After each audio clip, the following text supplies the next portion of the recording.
ఓ భయ్యా నువ్వు యాక్సిలరేటర్ ఇచ్చినప్పుడు బండి నువ్వు అనుకున్నంత ఉరుకుతలేదు అంటే పర్ఫార్మెన్స్ పడిపోయినట్టు కాదు.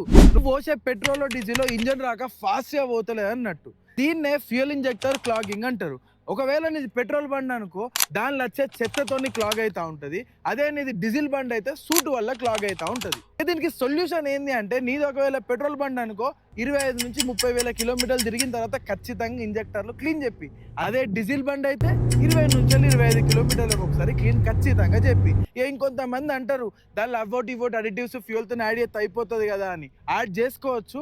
బట్ నువ్వు బండి సర్వీసింగ్ ఇచ్చినప్పుడు జరిగిన దాన్ని కూడా సర్వీసింగ్ చేపిస్తావు అనుకో, 500-1000 తీసుకుంటూ నీ పర్ఫార్మెన్స్ తగ్గకుండా ఉంటుంది.